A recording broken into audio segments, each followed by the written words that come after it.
Vous n'avez qu'à regarder le C919 et le comparer à la 320. Et vous verrez qu'il y a une similitude quand même qui est assez époustouflante. Longueur, hauteur, poids, capacité de chargement, les caractéristiques générales sont quasi identiques. Un clone qui ne doit rien au hasard. Si le petit pousset chinois de l'aéronautique a réussi à rattraper si rapidement des années de retard technologique, c'est notamment grâce à un tour de passe-passe. Les Chinois ont tout simplement fait disparaître un avion français. Alain Juillet, l'ancien directeur du renseignement à la DGSE, se souvient très bien de cette histoire invraisemblable. Il dit c'est bizarre quand même. Il y a eu 2 avions achetés, il y en a un qui ne vole pas, ou qu'on ne voit pas. Et effectivement, au début des années 2000, l'un des 2 premiers Airbus A320 vendus à la Chine disparaît totalement des radars et n'apparaît sur aucun vol commercial. Chez le constructeur français, on est sidéré. On se disait, mais où est passé cet A320 ?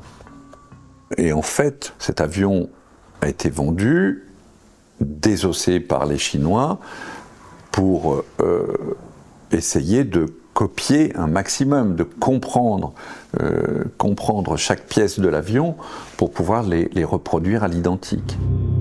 Si Patrick Deveau, aujourd'hui à la retraite, accepte de dévoiler ce secret, le groupe Airbus, lui, a toujours nié les faits. Il faut se mettre à la place, je sais pas, à la place du PDG d'Airbus ou à la place du président de la République ou de tel ministre des Affaires étrangères en disant qu'est-ce qu'on y gagne? Est-ce que ça va servir à quelque chose de leur dire vous nous avez volé un avion, il a disparu, c'est pas bien. Pour comprendre cette attitude étonnante, il faut savoir qu'à l'époque des faits, le géant de l'aéronautique est en train d'ouvrir en Chine une toute nouvelle ligne d'assemblage de la 320. Des milliards d'euros sont en jeu et il ne faut surtout pas risquer de dégrader les bonnes relations commerciales. Le marché chinois est un marché considérable, mais c'était pour faire un maximum de business. Pourtant, même la DGSE s'inquiète de cette nouvelle usine, qui donne à la Chine de nouvelles possibilités d'espionnage.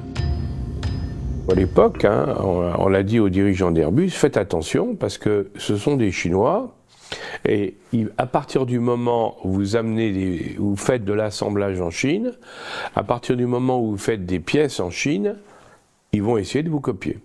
Traditionnel. Alors on dit, vous inquiétez pas, on contrôle.